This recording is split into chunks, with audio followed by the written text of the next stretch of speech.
How often do we get it wrong when dealing with other people, when they do something that rubs us up the wrong way or irritates us? As an Airbnb live-in host, where we're inviting people from all around the world, it's so easy to charge in with the judgments and filters that we have lived with all our lives.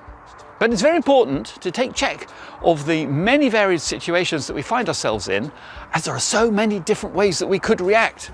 But how do we decide what to do? Well, my guest on this podcast is Andy Baker, who is a behavioural specialist, an author and speaker with a background in psychology and psychotherapy, and who is an expert in conflict management. And I shared some of the difficult moments that I've had to deal with in my hosting career, and we explored how the approach worked or not, and how the situation might have been handled differently to get a better result.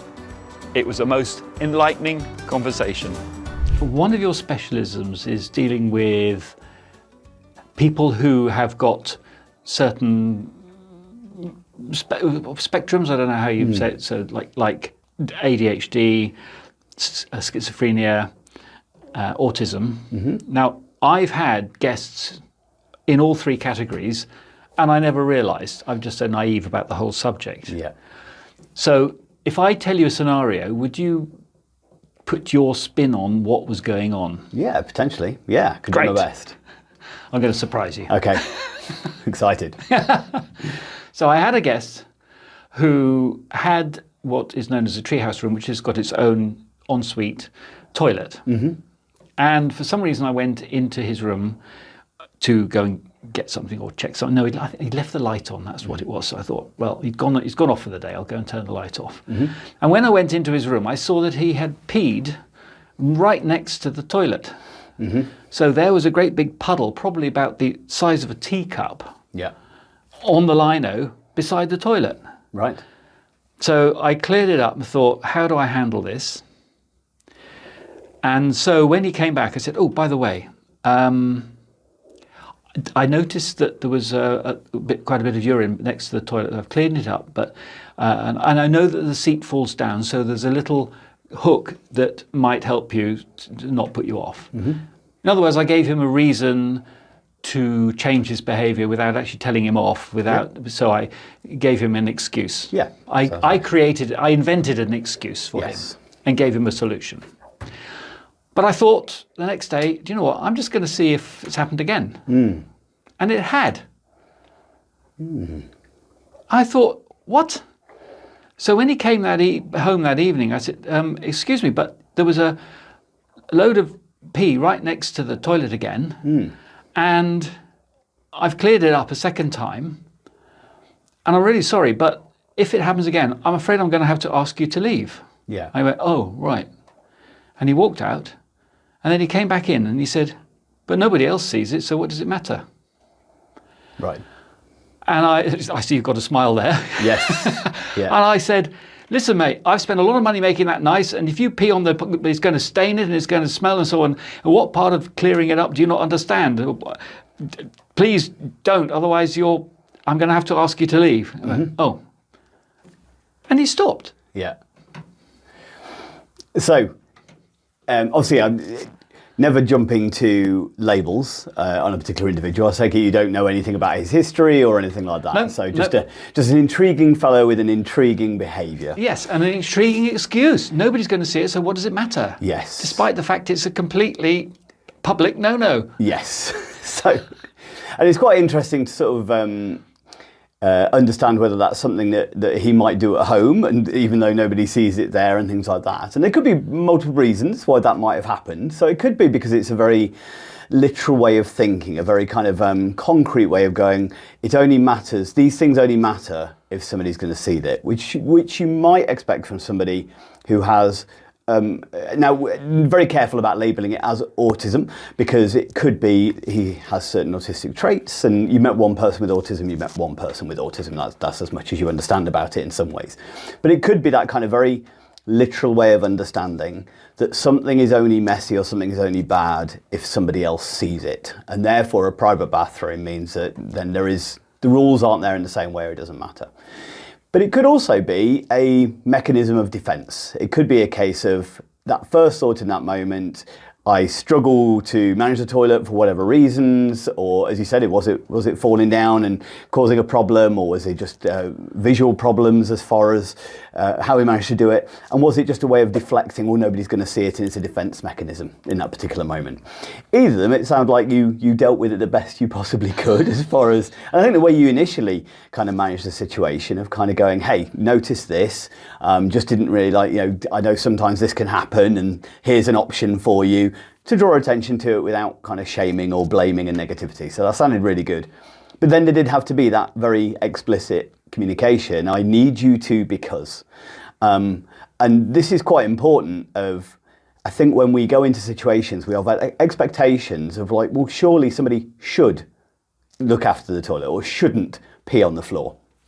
And I always get people to think about the concept of should and shouldn'ts, these scripts that we have as human beings, that you, based on your values, your beliefs, your attitudes, thinking that it's not okay to pee on a floor. So then you kind of go, well, you shouldn't. Now it's your house and your business, so you have a right to set that parameter. But other people may not have that same rule, that same thought process, that same value structure. And there's no universal law that says you shouldn't pee on the floor. We would say it maybe is common sense. You don't pee on the floor, but I don't necessarily believe that common sense exists because it's a sense that's common to all, and I just don't think that that's the case. So I think you managed it very well. I think then putting that boundary in place and putting that expectation of, look, if this isn't done, because this is something that matters to me, it does have a knock-on effect. It's not that nobody will see it. But I think as long as you communicated that calmly, clearly, explicitly, then you manage the situation very successfully. But that's where people find it difficult. I can imagine there's many hosts and stuff that would be immediately reactive to that situation, especially the second time that it happened, and just immediately, right, that's it, out. Yeah. So he was absolutely fine after that. Never happened again. Yeah. Because I perceive he understood the context and the consequence, and that was okay. Yes. Yeah. Absolutely. It was putting it into again, whatever the reason was that kind of his thought process was, whether it was just a defense mechanism and shame shielding, so turn it back going, oh, does it really matter, which is minimizing, or whether it be down to he was peeing on the floor in the dark or whatever it was and just genuinely didn't see a problem with it because nobody's going to see it anyway. Whichever one of those it was, just being able to explicitly give reasons of why that wasn't okay means that then he could obviously make some adjustments in his behaviour to prevent that from happening in the future. So that's and he did. So whatever the reasons. And I say you don't really want to... It's difficult in that moment to go into a why, isn't it? Going, so why are you finding that difficult? Because he wouldn't necessarily want to communicate that with you. No. For whatever reason. And I wasn't interested in the why. No, absolutely. It wouldn't change it wouldn't change how I wanted it to be done. Absolutely, it doesn't matter. Yeah. No, yeah. 100%, yeah. I developed, or I worked out how I choose to deal with people when they do things which don't align with how I want to run the house. Normally it's in the interests of protecting my property in terms of not getting stains on the carpet or not having marks on my wooden furniture and so on. So I developed the technique of giving people an out when there's an issue. One of my guests on the ground floor left his window open when he'd gone off for the day, and I was going out, so obviously I can't leave it open. So I had to go into his room to shut the window.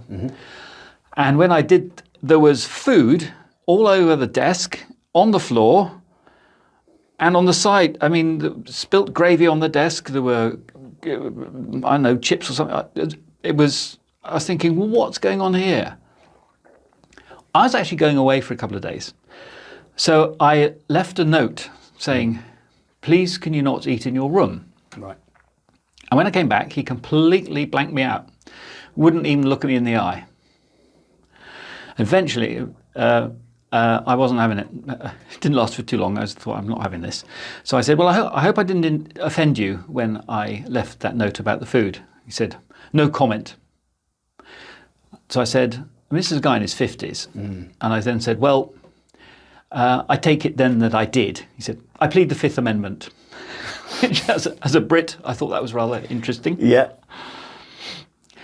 And I said, well, my intention was not to upset you, and I apologise if I did. He said, well, The thing is, I had my teeth knocked out when I was playing rugby.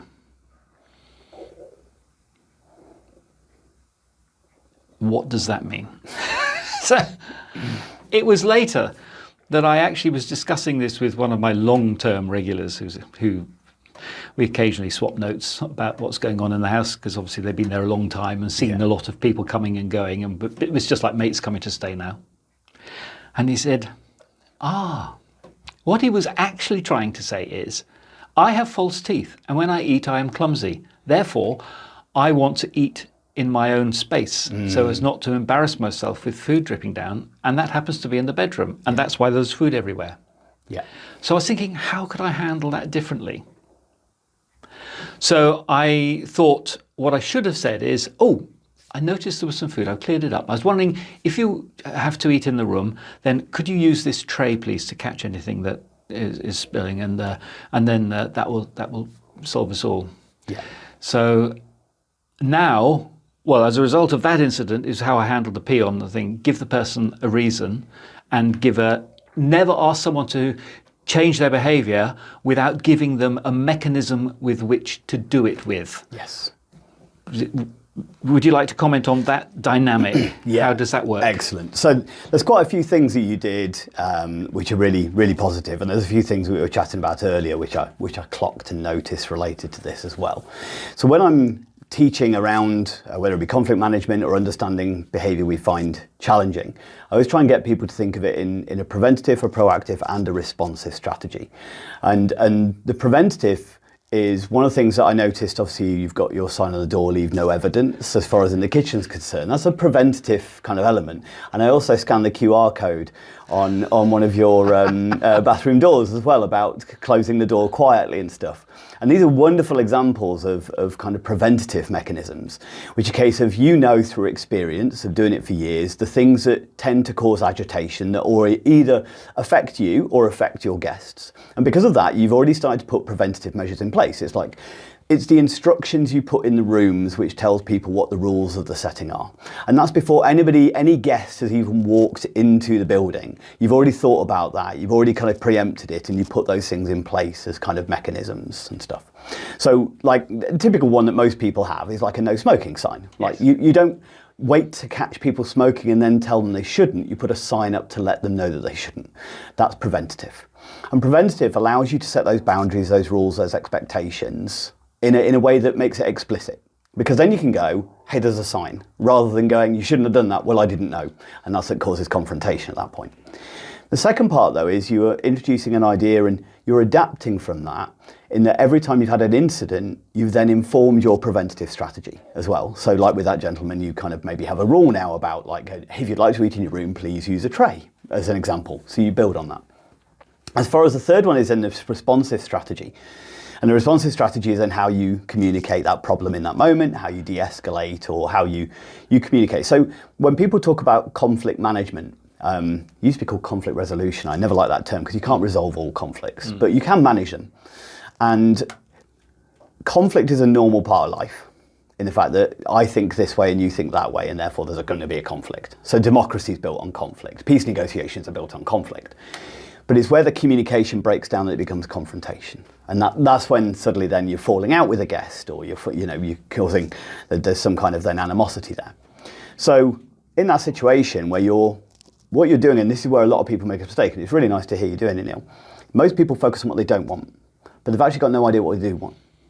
And if you don't know what you want somebody doing, how are they supposed to? Yes.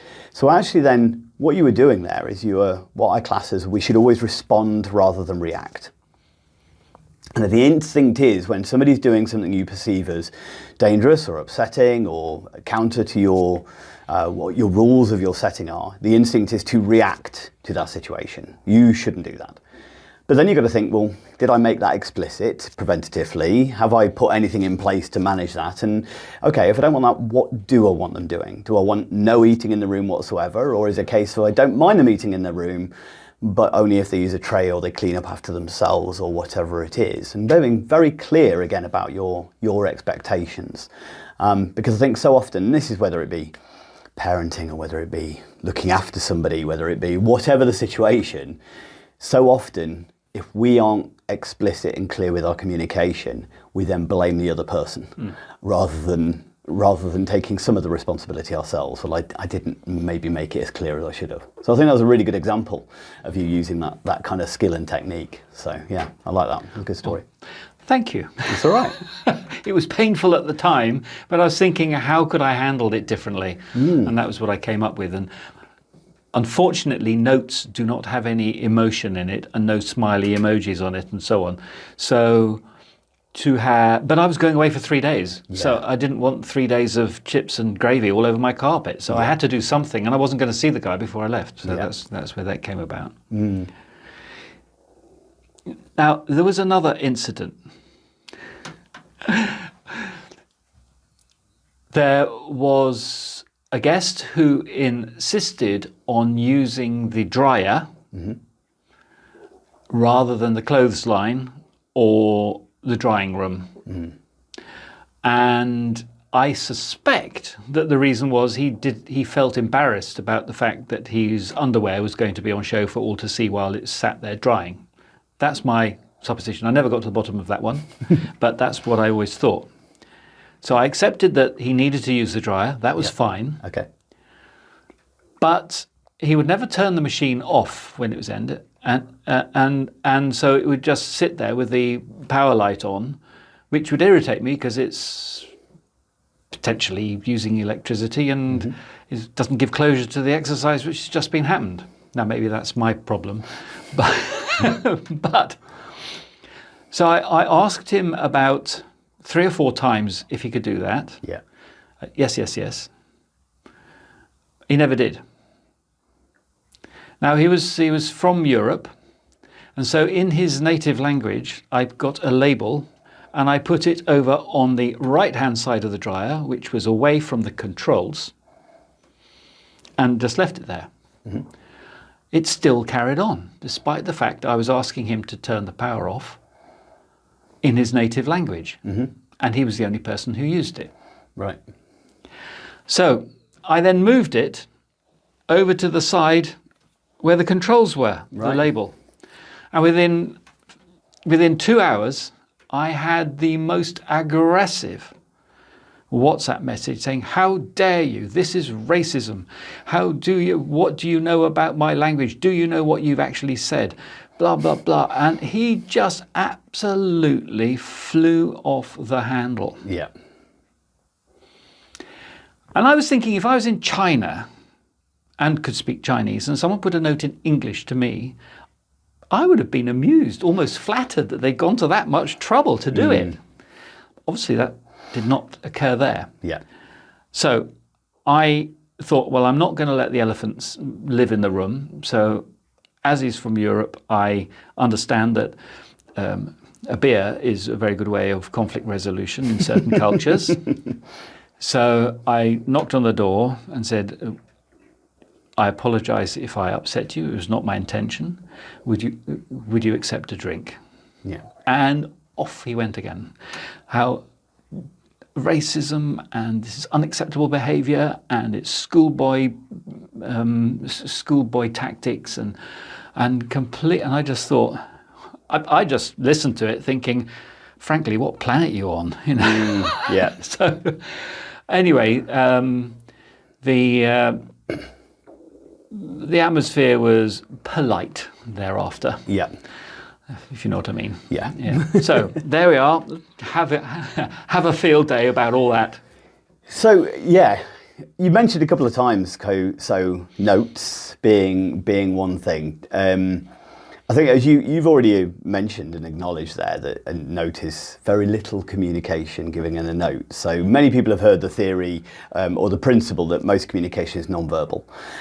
So when we're looking at communication, the typical breakdown, and there's some controversy around this, but 7% is the words we use, 38% is vocal tone, and 55% is body language. Yeah. So that's the usual breakdown. But I tend to just do it. 7% is words, and then 93% is what we call paralinguistics. And paralinguistics is all proxemics, how close I am when I say it, my facial expression, even what I'm wearing can completely change how something is taken. Gosh, a policeman saying something, wearing some different uniform, comes across very, very differently.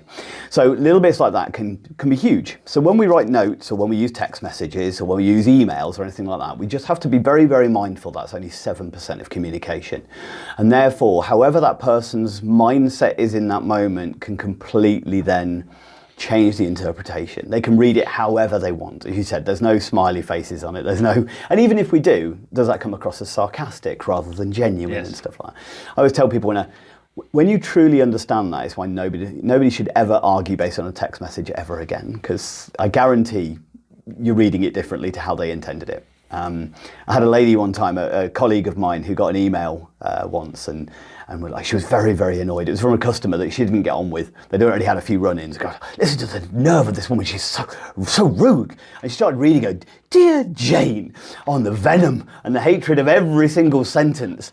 And I stopped her because she was writing a reply, and I don't think that would have been quite as misinterpreted as I think she meant it a certain way. We just read it again smiling. And just suddenly then every phrase, every line changed.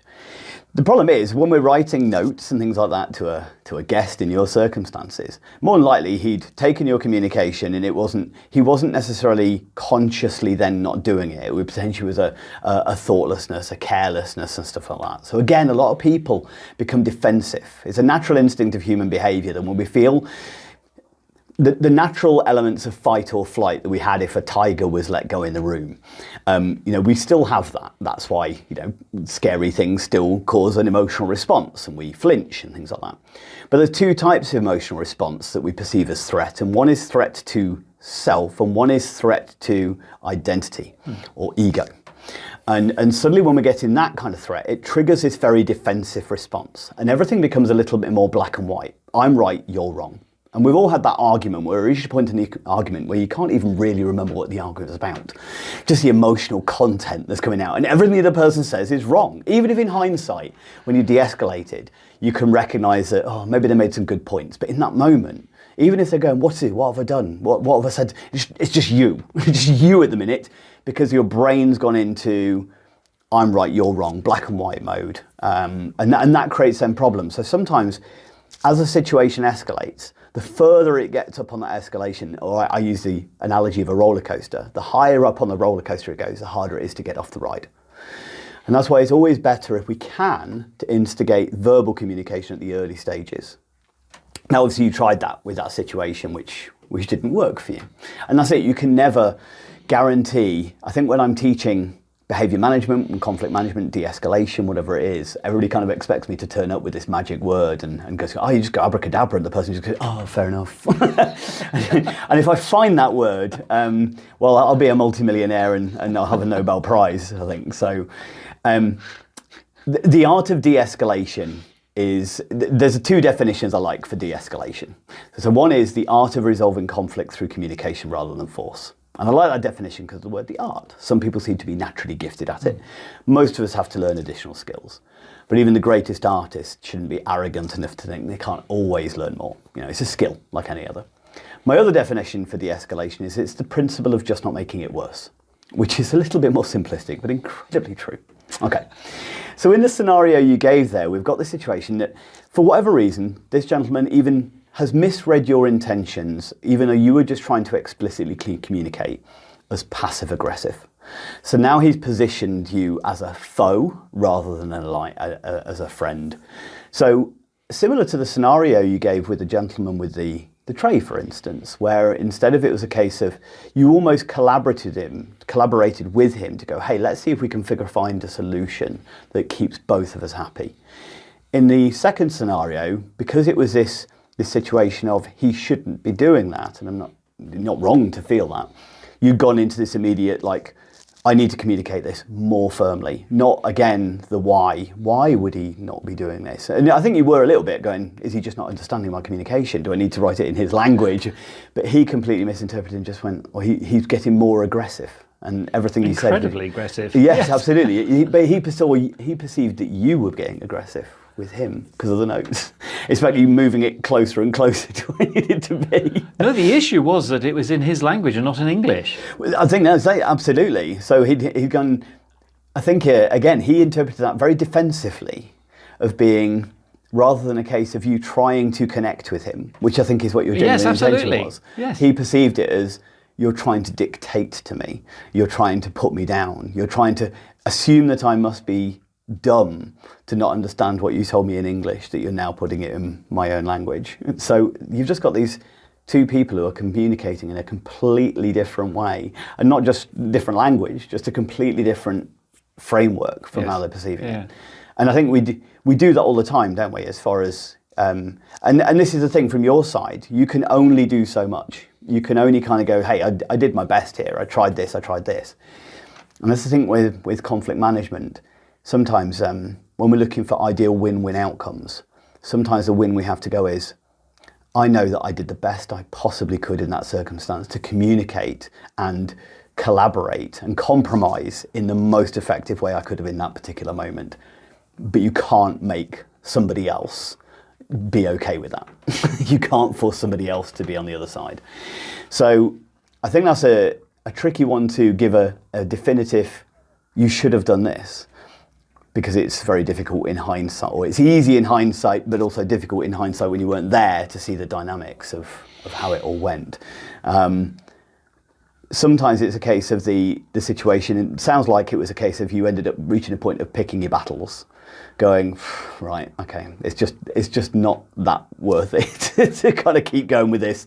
So we'll just let it lie. He's only here for another period of time longer, and therefore I will just make do, or I will just turn it off when I notice it. I'm sure there's many people out there who are thinking their own partner does that. Yes. Turn the passive-aggressive notes. Your own language. Well, the two things. I think if I was to rewind the clock, I would have put the note over the controls first in English. Yes. Yeah. So that it was applicable to everybody, not pointed towards this person in particular. But the fact was, maybe he didn't realise that he was the only person who would see it, because nobody else used it. Yes. But I don't think he knew that. So therefore he saw it as a personal attack. Very personal attack. Yeah.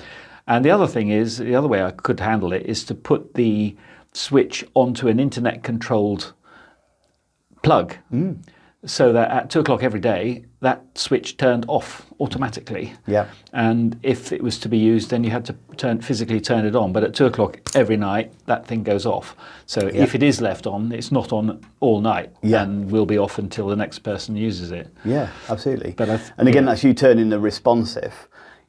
So I often use an analogy of kind of fire safety, I suppose, that you know the three things that cause a fire. So most of the time we tend to look at, well, how can I stop those three things ever coming together? That's your first thing.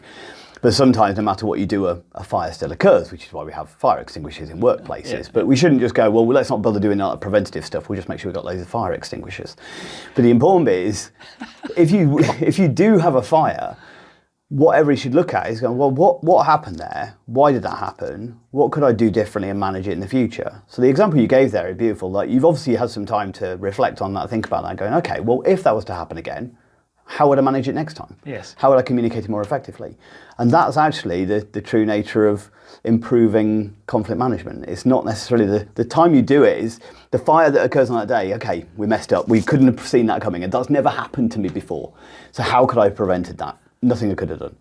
Now it's happened once. Rather than just cleaning it up and walking away, you went, okay, let's see if I can put things in place. So absolutely, changing it from putting a sign up going, please ensure this is turned off after use, generically to everybody, so it doesn't feel like a person's being singled out. Or your timer is a great idea. And suddenly then that's you going, no stress now, it does it for me. A number of times I have to stop, bite my tongue, and just ask myself the very simple question, does this, whatever it is, really matter? Mm-hmm. And 19 out of 20 times the answer is no. Right, get off your high horse and just clean it up, or just deal with it, whatever it is, and move on. There's absolutely no point. That person has not stood there and saying, I'm going to do this to wind up Neil. Woohoo! That doesn't happen. Yeah. And so just life happens. I mean, something happened yesterday. A guest left a wet towel on a polished piece of furniture. Well, of course, They probably don't. They've probably got IKEA throughout their house. They don't know what polished furniture is, and the fact that a wet towel will permanently damage the polish. So it's not a valuable piece of furniture at all. It's very, very 60s functional, but inherited from my parents. But it does the job, you know. So I'm not actually. I'm bemused rather than irritated, and sometimes when stuff happens, I have to reframe it myself. Yes. And think, would I rather have a piece of perfect furniture or £100,000 in the bank through hosting? Right. I don't think we need to think about that anymore. That's just happened. Move on. I do actually say that literally quite regularly. And that's reframing. Is that something that you... Yeah, it is. Yeah. I think one of my favourite quotes is never attribute to malice what could be attributed to incompetence or ignorance. And that's exactly that. And what you've done there is... So one of my favourite expressions as well is we should all aim to be better detectives than judges. So what you've immediately kind of done is rather than going, how dare they, and immediately judging them, they should know better, or they shouldn't treat my house like that, or whatever it is, going, isn't that interesting? And shifting it from judgment, moving away from irritated to interested, moving away from frustrated to fascinated. Like, I wonder why they don't know that. Where, as you said, maybe they've never had furniture like this within their environment to even contemplate this or know the effect of a wet cloth on there. Now, it doesn't mean that the behaviour is okay, but immediately shifting that mindset allows you to stay calmer. And it's one of the tools that I kind of try and promote in all different environments. And some of the environments I teach in and work in, the behaviour is a little bit more complex and serious than, as you say, picking your battles, a bit of a water stain on a cabinet. Yeah. But that doesn't belittle your experience of frustration in that moment if it's something that's sentimental or matters to you, does it? But it's that ability to... There's a good example I use, which most people can relate to. If you're a driver, I guarantee there's been a time where somebody's cut you off in traffic before. And I'm sure there have been times now, maybe you're an exception to rule, where you may have reacted negatively towards that person in some way or another. Whether beeped your horn... the Fifth Amendment. Whether you beeped your horn or you muttered obscenities to whoever was up in the passenger seat about them, got your car really close, whatever it was. But whose day have you ruined at that point? Because they've driven away. You're the one left feeling irritated, seething, frustrated. And anger is the punishment we give ourselves for other people's behaviour. So if we're not using informatively, if we're not changing something about it, then we're just punishing ourselves. But if we change our narrative, now I say with the car example is a really good one actually. It could have been they nearly hit your car, which triggered an emotional response, a fight or flight kind of mechanism, which then triggered the thoughts of being, how dare they shouldn't be allowed on the road, they nearly hit my car, they nearly hit me, and that triggers then behaviour, beeping the horn, whatever it is. Or sometimes it's nothing to do with that they nearly hit you. Maybe there's plenty of room, but we all have certain prejudices, preconceived ideas about certain drivers or certain vehicle types. And if it's a certain vehicle type, even if there's plenty of room, look at that, typical, insert whatever is your preference in there. and again, but your behaviour, your feelings are still the one affected, your behaviours still come out, and you're still left the one feeling angry. So if it's either the feelings come first or the thoughts come first is irrelevant. What I get people to think about is, do you think there might have been an occasion where you accidentally cut somebody off in traffic and didn't even realise you did it? So couldn't that have been you? Maybe they've just got a phone call from their partner, so they're about to have a baby and they're rushing to the hospital. Maybe they've just been diagnosed with a terminal illness. Maybe they're absolutely busting for the toilet. Now, there is no excuse to put other people on the road at risk. It's not saying that the behaviour is okay, but by being that detective rather than judge, by forcing yourself to think about, what could it be? One wonder why. And that journey you went on as far as maybe they don't have this kind of furniture, allowed you to calm yourself, re-regulate yourself, and then respond rather than react.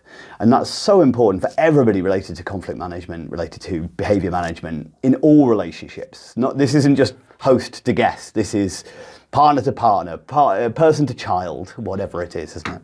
Yeah.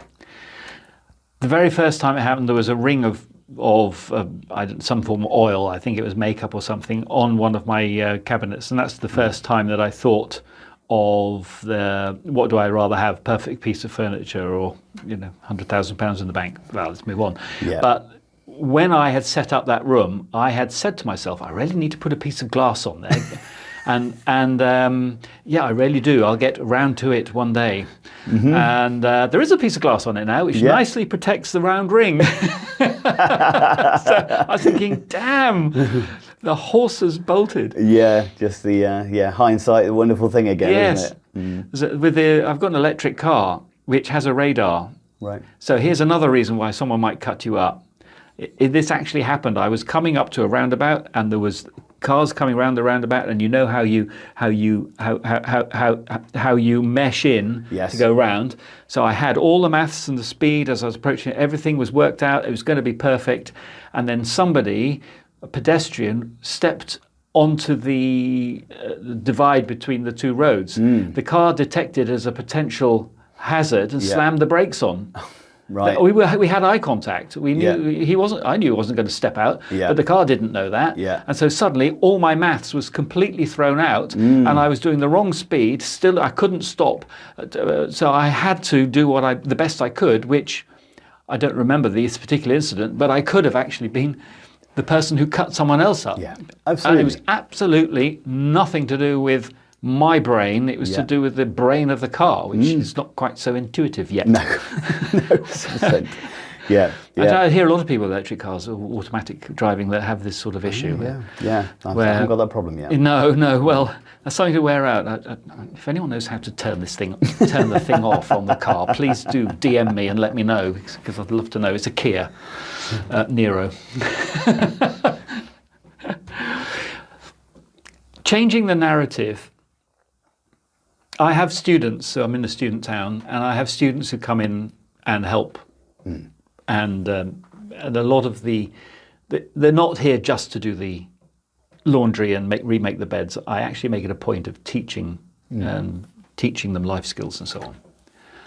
And of course, they come from different cultures quite regularly, and they don't understand how things work in England. They've never changed a fuse of a plug before. And so I try to make it very clear to them that I don't operate a blame culture. I operate a fix-it culture. Okay, something's happened here. The reason this has been the outcome is because of the previous steps that led to that outcome. So therefore, what we need to do is to look at these steps and then fix this, and then that won't happen. And they get it. And the great thing about having that approach is that they don't try to cover anything up, because they know they're not going to be chastised for it. They know that we're going to have a discussion and work out what went wrong, and then I can provide them with more information or educate them on the issue right there and then they'll move forward in a better mindset. And one of the students came back about 3 years after helping me out, and he was in his new job, and he was commenting on how he is now using that no blame, the fix-it culture, as we call it, the fix-it culture rather than the blame culture, in his managerial role. Yes. And he was laughing about it and saying, "Thank you very much." In fact, he's the first person on his pay grade to get a visa sponsored by Boots. Wow. Yeah. Nice. And he engineered it. And he actually said to me, "It's because of what you taught me across the table." Yeah. So I thought, yes. Nice. Love that. I just throw that in there. Yeah. It's really good to hear that, and again, it's another example of what, obviously we've both been on a journey as far as personal development's concerned, and exposed to a lot of mentors and things like that who've learned these things through their own experiences and their own mistakes a little bit. And I think society and culture, we're still very ingrained in this blame culture mentality. We still work on. I do an awful lot of my teaching around managing behaviour across loads of different environments, whether it be teaching teachers or parents or carers, whoever it is.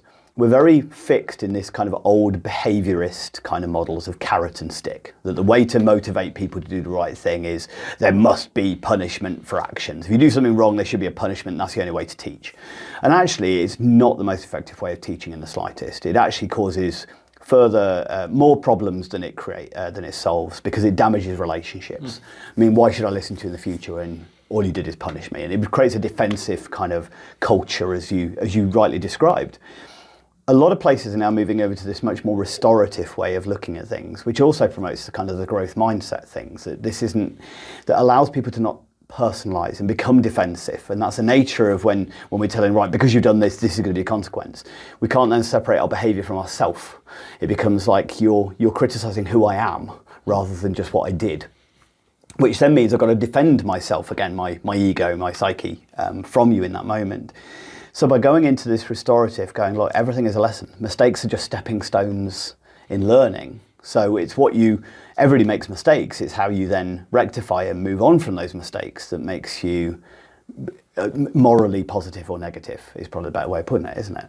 So going through that journey, going, hey, let's talk about what caused this. What could we have done differently? What was the impact of that behavior on others? How did it affect you? What were the consequences of that action that you did? And how can we learn from this? If we follow the fire analogy on it's exploring with them, going, hey, look, this fire occurred and it's damaged the property and it's damaged you, and this has all happened as a result. So what could we do to never have that happen again?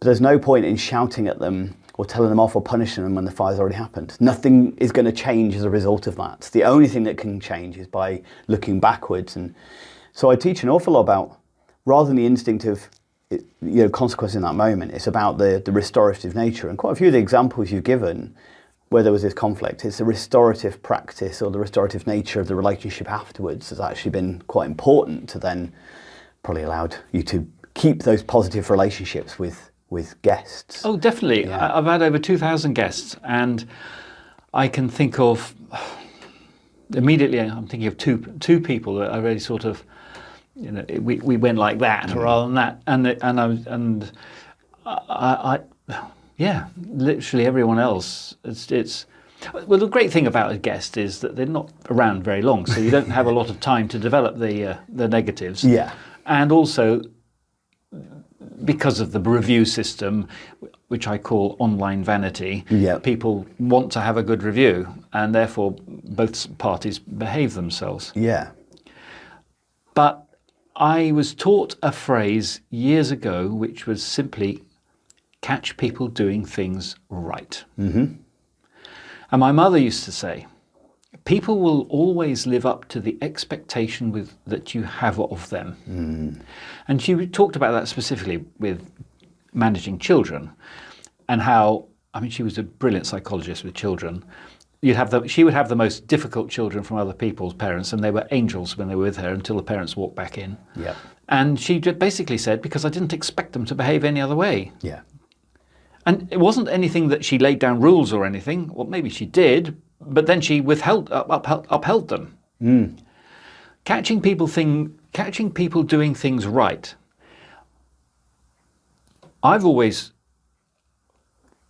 When thinking about that, I've always thought, right, okay, another phrase is that grown men die for it, young babies cry for it, recognition. Mm-hmm. So when you catch people doing things right, you're recognizing them. Yeah. And when we get recognized, how does that feel? That feels good. Mm-hmm. So what do we want to do? We want to be recognized again. Yeah. What does that mean? You repeat what you've just done and a little bit more. Mm-hmm. And you can catch anyone doing things right. And frequently, I will say to a guest something along the lines of, well, obviously with sincerity. Yep. It doesn't work if it's not. Yep. I'll say something like, I really notice how beautifully you always leave the kitchen. Well done. I really appreciate that. Mm-hmm. And they beam a big smile, and guess what? They give it an extra wipe right in front of me. Yeah. And when I'm not there, what are they going to do? Neil notices, therefore I'm going to be caught doing it right again. Yeah. And it works. And that works across the board with anybody. Catch people doing things right. There are enough people out there catching you doing things wrong. So it's refreshing. Yeah, it is. So yeah. Yeah. So my book that I wrote is called Targeting the Positive, and it builds on that whole psychology that a nature of human instinct is to catch the negative. It is, from a survival mechanism, that makes much more sense to notice think about relationships, years and years of trust, but one bad thing can permanently damage that trust. You know, we focus and hyper focus on things that could be a threat. Because once upon a time, walking through a savannah, is better to catch the snake than it is to the flower, if that makes sense. Right. So we're predisposed to that kind of focusing on the negative. So we have to work quite hard. It's counterintuitive. And I think that's really, really important to acknowledge. As human beings, we are drawn towards the negative. So you actually have to work and reprogram and develop it as a habit to start catching the good. And I think I first read that, similar to what you just said there, with Dale Carnegie, How to Win Friends and Influence People. He refers to almost exactly the same principle, doesn't he? Maybe that's where you got it from as well. But talking about the noticing the positives, and I tried to use that with the way I raise my son, as well as how I support my staff, and it's also what I teach. So my target model that I teach and I get people to do is the behaviour that you track, acknowledge, and then reinforce and role model is what you get. That's what the target stands for, which is exactly what you just said. TAR and then the GET at the bottom there. What's the T again? So that you track, what you're monitoring, yes. You're noticing, you acknowledge, look, you haven't done that again, and then you reinforce or you role model. Right. So if we're keeping a place tidy, then a good example of this, if you ever notice the area that nobody litters, but there's all this one patch that all the litter seems to be. Yes. And it's because everyone who walks past that, because there's already litter there, they just do what everybody else does. It's the nature of, social pressures, isn't it? Going, this is a bit you throw rubbish in, so they throw their rubbish in there. It's exactly the same thing. So role modeling and social learning is so important. So if I'm noticing how rude a person is, I'm acknowledging that was very rude, and then sometimes being rude to them about how they shouldn't be rude to me, well, what am I going to get? I'm going to get rudeness. So this is going back to kind of cycling back to where the first story you gave, which was, knowing in your head what do you want rather than what you don't want. So you can kind of think, well, I don't want them leaving the kitchen untidy, but well then how do you want the kitchen leaving? Are you role modeling that yourself and making sure it's always put back, so it's always the same way? So there's a clear kind of expectation and stuff, because if you're walking out the room and you're leaving anything there but then going, no, but you shouldn't, I'm afraid it's like parents saying to their children, it's not do as I say, it's not do as I do, it's do as I say. Kids will do what they see. And so will adults.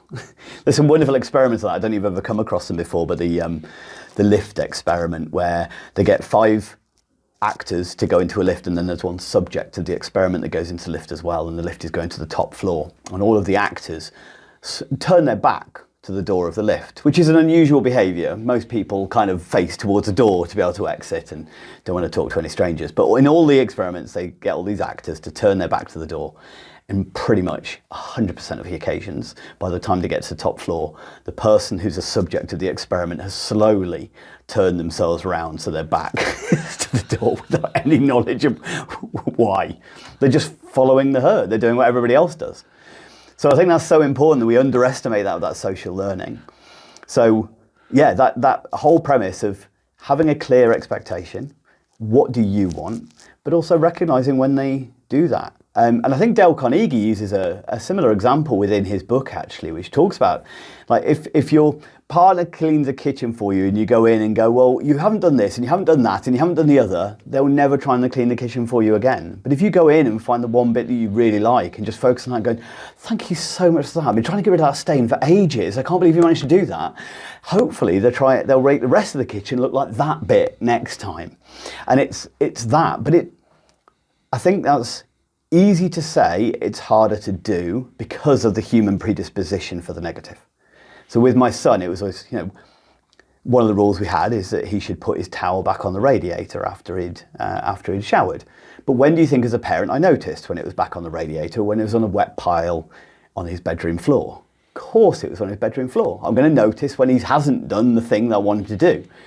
And the instinct is, stand at the top of the stairs, get up here and sort this, but then what am I tracking, acknowledging, and then reinforcing? I'm giving him attention when he does the thing I don't want him to do.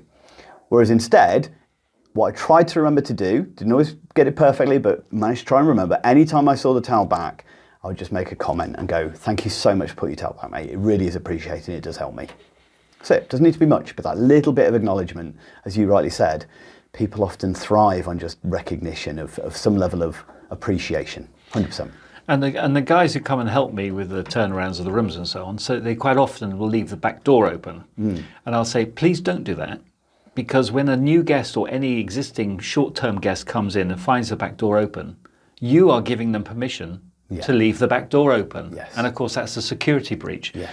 So it's your responsibility as my ambassador to shut the door, to keep it firmly locked. If you're not in the, if you're in the room, that's fair enough. But because when I first had started hosting, I had a very complicated 2-key system for access to the back door. Yeah. You had to get the key from the key lock, open the door, then unlock it, put the key back into the key lock that back, then come back into the house, then turn around, take the key off the handle on the inside, lift the handle, turn it on, and then take the key out and put it back.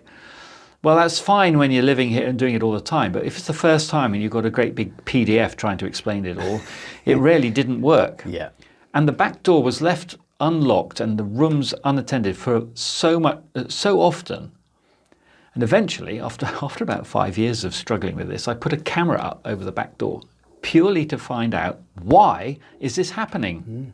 And there were 3 main reasons. Well, the minorest reason, or the least reason, was the person just didn't even try. They just literally walked out and shut the door and went. And I thought, well, nil point there.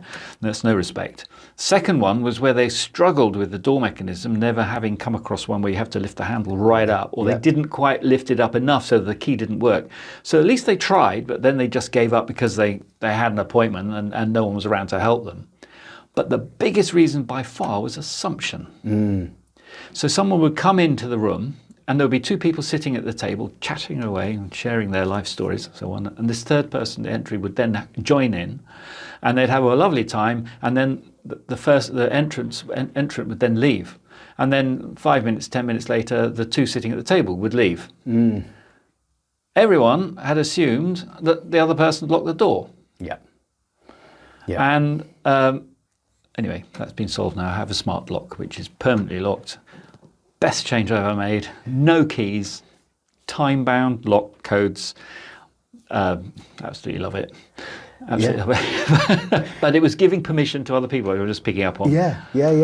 And the thing is, all of those things that you just mentioned, as far as one being the assumption, one being the thoughtlessness, and one being the struggling, are all very, very human behaviours. None of them are going, I do not care about this person and therefore I'm not following the rules. They're all around kind of, again, I'm just in my own world, and I forget how many of us have had to go back and check our own front door because we've suddenly gone, did I lock that? I don't know whether I locked that or not. So it could be in that moment, that thoughtlessness, but again the assumption is, well, somebody will lock it.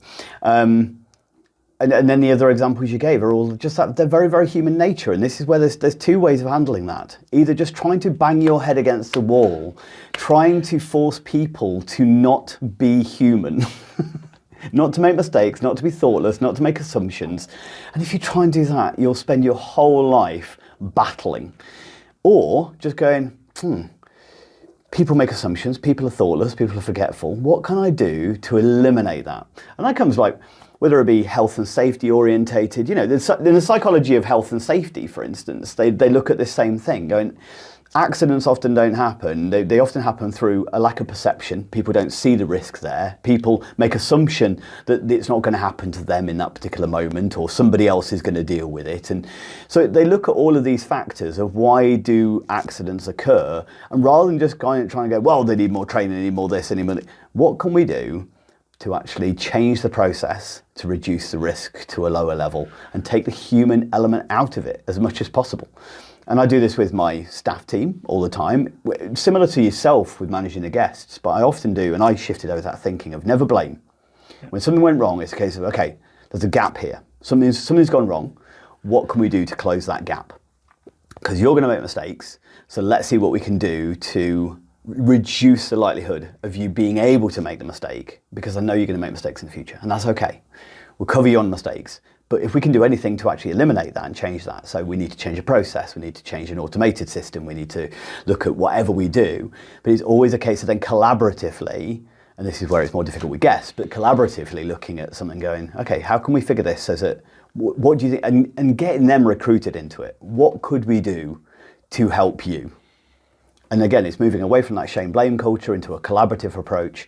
And suddenly it's amazing when people solve their own problems, how they're suddenly the ones who are then more likely to stick to the new way they're doing things because they've now set that rule. They've set that mechanism, yeah. And quite a number of times it's been other people who've done menial tasks or the routine tasks. I'm going to do that again because it's menial. I don't want to make it menial. So cut that bit out.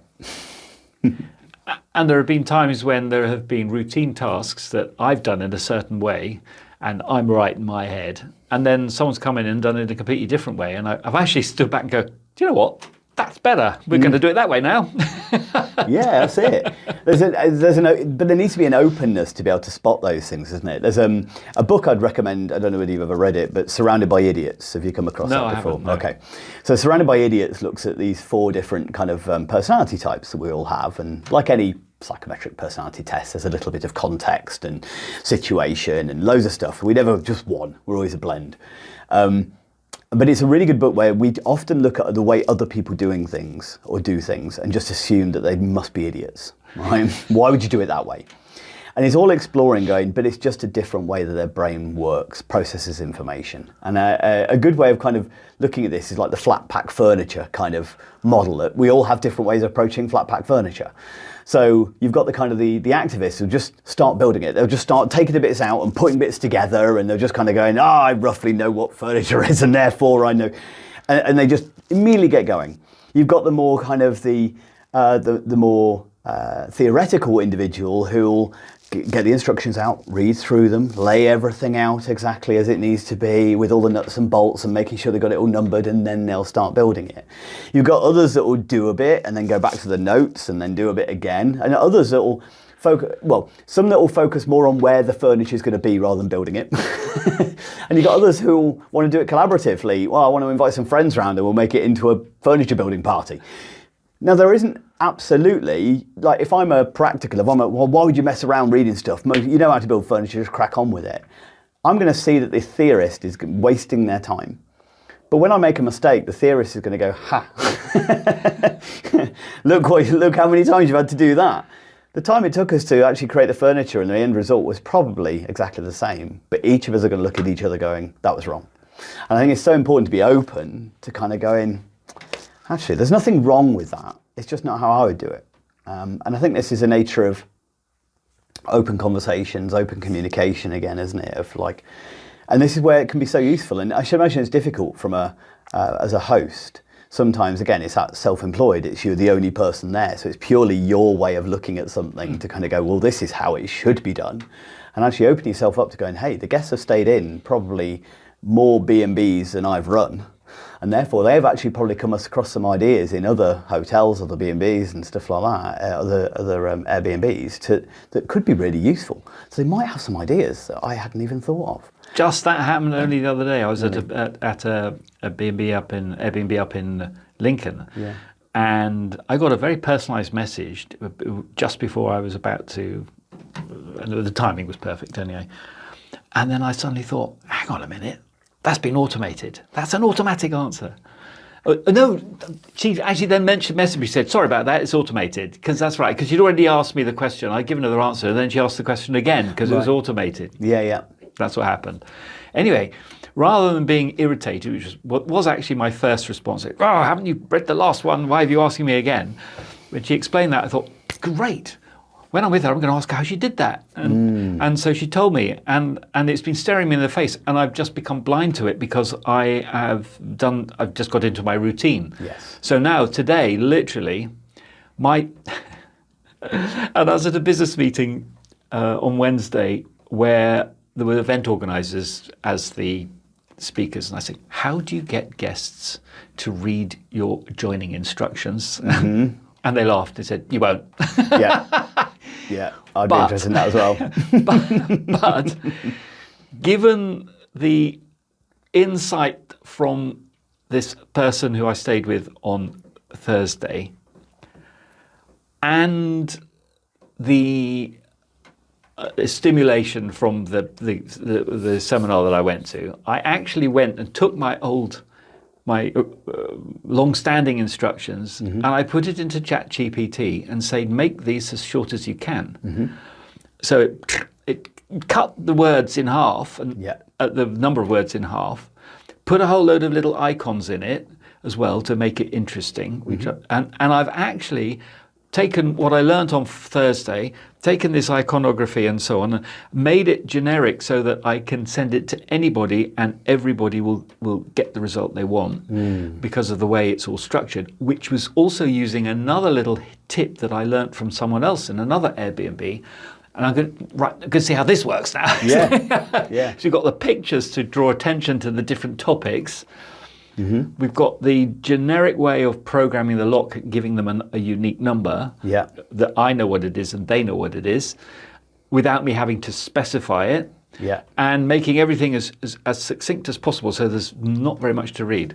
I'll be interested if oh, another thing, tell people what you want them to do. Yes. The first thing now is, hi, thank you for booking on this date. Before you leave home, please watch the 2 videos, or click on these 2 links. The crucial bit being, before you leave home. Yes. And now we'll see if that makes a difference.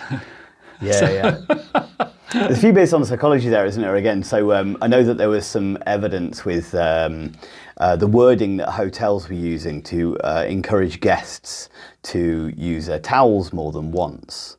So one of the principles is related to, again, social proof. So rather than going, please reuse your towels, and trying to get people to think about the environment and stuff like that, they changed the wording into many of our guests reuse their towels too. And just that changing of that word means that then social proof is that, oh, well, most people do that, and therefore I should do that. Exactly what we said as far as the role modelling is concerned. So they turned in the lift. Yeah, exactly that, exactly that. There's another one that I know has been on a TikTok video. A guy called Rory Sutherland talks about that it was a place that was a restaurant that was trying to encourage its patrons to use their mobile phone less. And it was actually a sign that was actually on the way out. It was at the exit, but that's also where people were coming in. Yes. So it wasn't telling the people who were coming in what to do. It was then thanking all the people who were leaving. Please remember to turn your phone back on now you're leaving. Did that work? Yeah. Wow. Because suddenly the people coming in weren't being told explicitly, make sure you turn your phone off. They were doing it as a social proof. They were turning it around the other way. So then as people walking in, they were making an assumption, well, everybody must be turning their phones off because there's a reminder to turn your phone back on when you leave. Love it. So suddenly they were doing it through, rather than telling carrot and stick, they were going, hey, look at the culture here. If you want to fit in here, this is what you do. And that's the human nature, as you said, the same as validation's concerned, or acknowledgement and recognition. It's the same thing of going, well, I want to fit in with the tribe because otherwise they might kick me out the tribe and then I'd be starving in the desert. So same principle. Did you spot my note about the mobile phone in the kitchen? I didn't notice that. Well, that's good, because if you stayed, you would. Yeah. So it's not on a wall or anything. It's actually just casually on top of a worktop, right, where just by the door. Yeah. And there's it's about that size, and it's got a picture with the no entries type cross through it, and a mobile phone on it. Yeah. And it says, please keep your private phone calls private. Mm-hmm. Nice. And it works, Yeah. because people just happen to see it. Yeah. And I haven't put it up on a wall or on the fridge or anything to be in your face. It's just lying there. And I know it works because sometimes people are in there on their own, and I'll walk in to start my meal, and they'll immediately turn their YouTube off, or they'll be on the phone and they'll walk out of the kitchen, go into the patio. So that works. Other reason that I want people to be in the kitchen is so that they communicate. Yeah. They commune. Because what am I doing? I've got a group of strangers, 6, 2, 5, whatever it is, who are going to be living in the house together. And my job is to create harmony. And one way that harmony comes is through two things. One is being together in the first place and communicating. The other is through sharing cooking. Not that they share the food, but they comment on each other's cooking in a non-threatening way or whatever, non-judgmental way. But that whole kitchen vibe. Where does all the best parties happen in the house? In the kitchen. That's how it is. Same thing happens here. But I engineer it. They don't know that that's part of my rationale. But it is very deliberate. Please don't eat please don't eat in your room. Always eat in the kitchen. So, and again, that's going back to what we've spoken about a few times. Again, you've kind of looked at, okay, so what are the common... So when I was talking earlier about the preventative, proactive and responsive strategies, the proactive is like, well, what are the most common causes of conflict or issues? Well, it's going to be people falling out, like not connecting with each other, like making assumptions about each other and dehumanizing each other sometimes. Conflict commonly comes from a breakdown of empathy between two people. And as you said, so engineering that we can kind of build connection and relationship and empathy between people by putting them in the same room and saying, hey, you're not so different from me. Look, you're just eating different food, but we're still human, we still eat. And those kind of scenarios allow your guests to build connection, to acknowledge each other as human beings rather than just the room next door. Yeah, absolutely. And that's it. It just changes everything, doesn't it, when you start to bring in the human element of things. Yes, and quite often they say, oh, what are you cooking now? Oh, how do you do that? What's that? What's that ingredient? That goes on all the time. And there's another technique, and I talk about it a lot in my other podcasts, which is the principle of edification. Which is where it's founded on the principle if you can promote anybody except yourself, because otherwise you just come across as bragging. But if someone else tells you if someone else tells you that that your host is wonderful, then wow, that's going back to the third party endorsement again. But they can only be empowered to edify you if you have built them up first. So I have a thing which is I call the tea trap. So when people arrive, I offer them a cup of tea. When you arrived, I offered you a cup of tea. You did? Yes. And when you give someone a cup of tea, it's 80 degrees, which is too hot to drink. So what do? We sit down while it cools. I've trapped you. Nice. Clever. Deliberate, absolutely deliberate. And what do we talk about? We talk about you. And I know today we talked about me. I was going to say, I could see that smile. Let's talk about you today. But it was your turn. It was all right. Thank you. I will take that absolutely, one. Different kind of guest. I saw your smirk. So... But talk about you as my guest to find out a bit about you and ultimately how I might add value to you. Now, while I'm doing that, someone else will walk in. Another guest will walk in. At which point, I will deliberately follow this routine. I will introduce both people. What did I do when Brownie walked in? Introduce us, Introduce you both, saying, oh, this is Louis, and Louis, this is Andy. And then tell you both what you each do. I say, Andy is a great person with people skills and teaching people how to develop their interpersonal relationships. And anyone who can do that has got my great respect. This is Louis. Louis has come all the way from Lowestoft. And he's a warehouse operative, but he's doing an electrician's course in order to further his career, and he's doing it at his own expense. And anyone who has the guts to do that, I think is amazing. Well done. Very good.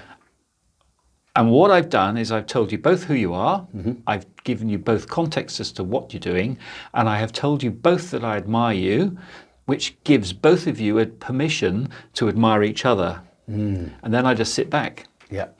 And it works. Very, very calculated now. It is very calculated. But beneficial. With the right. It is with the right intention. It is, absolutely, to get a good review. But it's to build connection. Because I've got to live with these people. Absolutely, it's to create It's in my home. I want a positive vibe when I walk into my own home, and I've got 4 or 5 strangers sitting there. My job is to make these 4 and 5 strangers my best mates. Absolutely. And best mates to each other. Yeah. And these are techniques that anyone can use when you understand how they work. Yes. Yeah. Really. There was I listened to a live talk given by a guy called Doug Wead, W-E-A-D, who was presidential advisor to about 5 presidents. And he explained this whole concept beautifully. Yeah. And there was an hour and a half of him talking through how exactly this works. You can promote anyone except yourself. Now, I tried this so it's a bit of an aside, but at work. Yeah. And I said to the sales team, when you are with your client and I'm on site as the creative director, so I'm the person who actually built the games they're about to use, your role is to big me up in my absence, to tell them how wonderful I am. Yeah. This is not an ego trip. I don't give a damn. I don't give a damn for the sake of my own, you know what I'm ego. saying? Yes, 100%. Yeah. But the reason you do that is so that when I meet you, they will look at me with the appropriate respect that I can then tell them that you are the best person that they can deal with in the company. Yes. I can then empower you, but I cannot empower you until you have empowered me first. I like that. And it was blatantly obvious. There was one particular person who just thought this was the biggest ego trip that I was ever on, and she was definitely never, ever, ever going to play that game whatsoever. And I was in the room, I was showing another client the game, and she was with her client. We were in separate ends of a large room for about 20 minutes. And eventually I walked over to her, and she basically just said, "Oh, and this is Neil, one of the directors." Yeah. And I thought, you pillock. Yeah. I cannot do anything for you because the client just went, "Oh, hello." Yeah. Yeah. I was powerless. Yeah. And she had created that lack of power. And there was another time when I walked in and the sales guy said, "Oh, and this is Neil."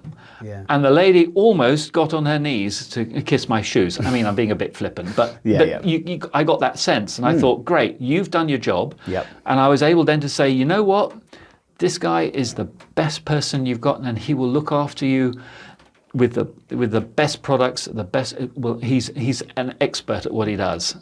And I saw her look at him going, really? Wow, aren't I lucky to have you? Yeah.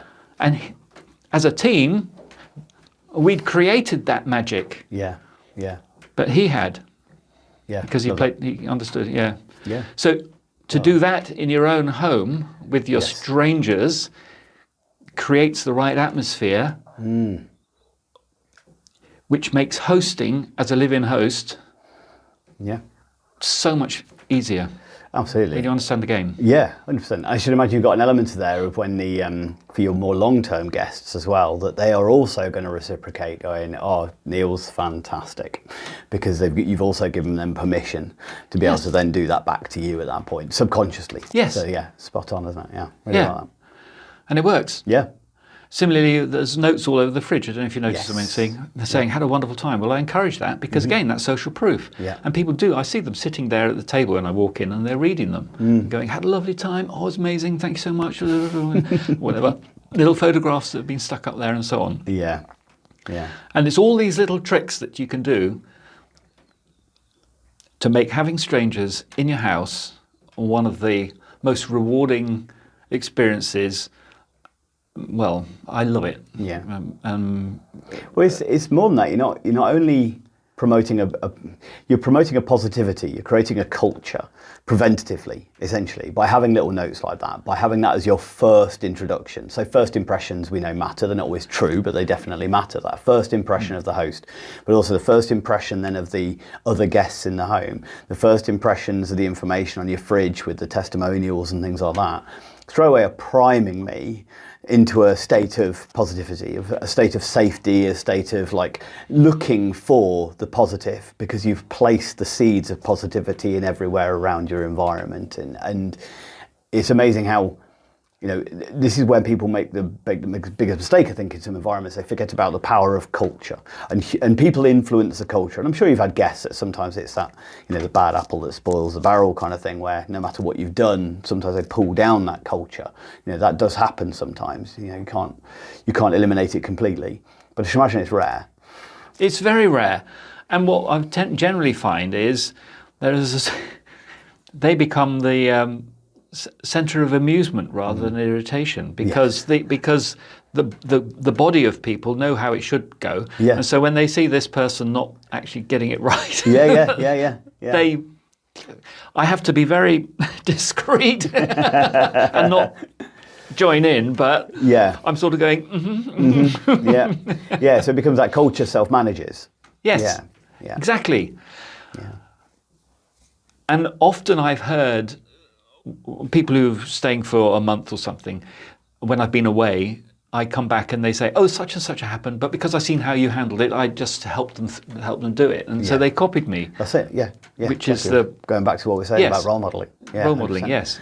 Otherwise, if you're creating that culture here, we don't blame, we don't shame, we help, we support, we teach, 100%. And if you're leading by example, then your guests who are with you for a while are going to pick up on that culture and start to do the same thing. So suddenly you've got then a community of solution-focused individuals rather than judgment. Yes. Which is, and just a final observation: when I went to this, when I went to the Airbnb on Tuesday, the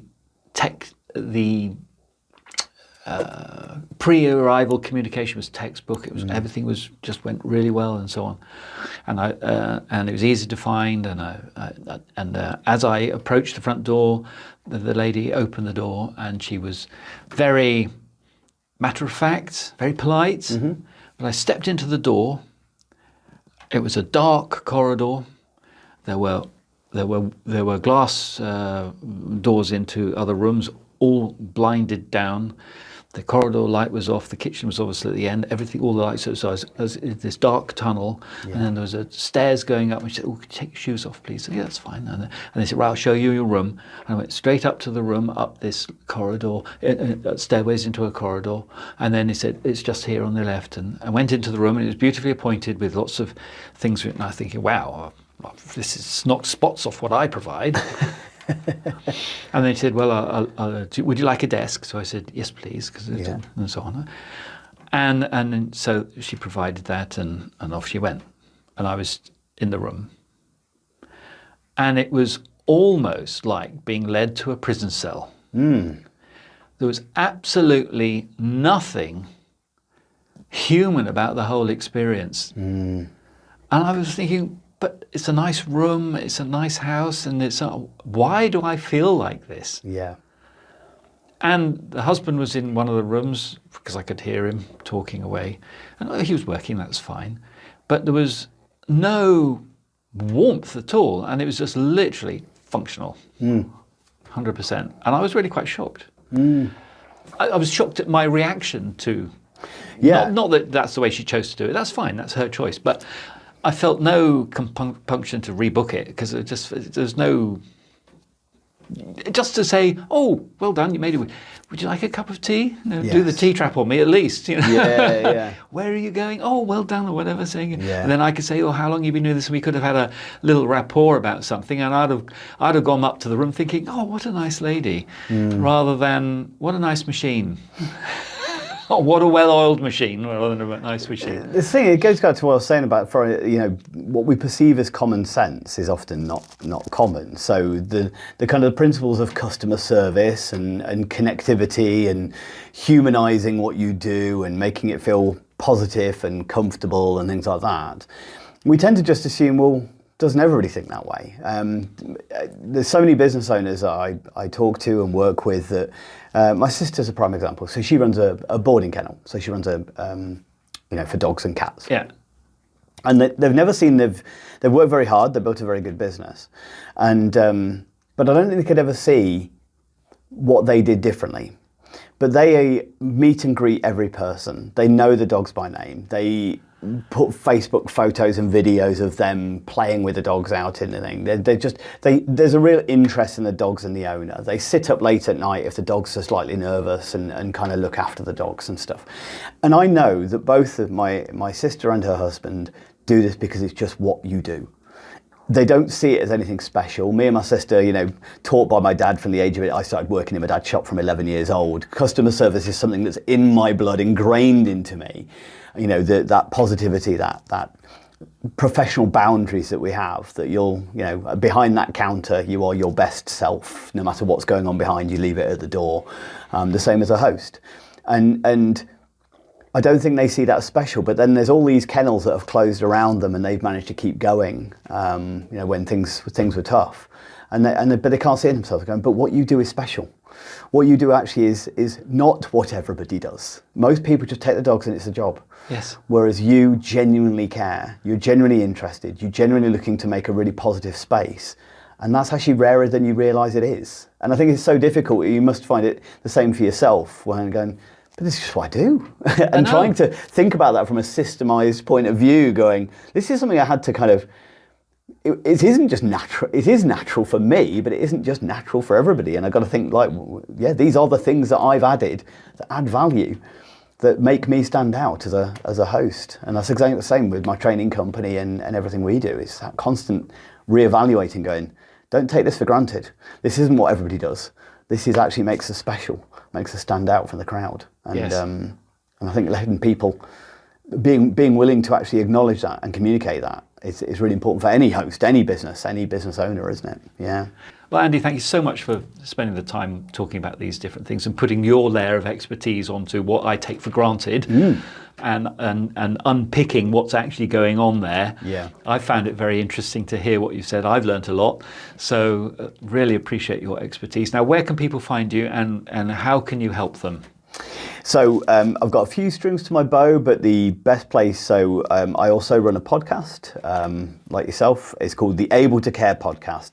And it's a podcast for parents, teachers, paid and unpaid caregivers to better understand themselves as well as those that they support. We do a lot of work in the areas of dementia, but also with parenting and child care as well. So children's homes, mental health learning disabilities and dementia care. So my training company, Able Training Support Limited, we're a national company with the external training organisation of the Alzheimer's Society, sort of partnered with Dementia Forward as well. So we do a lot of work in that particular area. So if anybody's out there interested in finding out more about either understanding people, looking after loved ones, looking after children, anything along those lines, then please do reach out to me, and I'm sure I'll pass on the details. You put it in the description of the show notes and stuff to be able to find and stuff. Yeah. Also, my book is called Targeting the Positive with Behaviours that Challenge. It's more for teachers, social workers, professional carers. So any of those people in the industry, then check out that book. It was a bestseller and it's doing well at the moment. So I'm getting some good feedback on it. Great. Well, thank you very much. Thank you.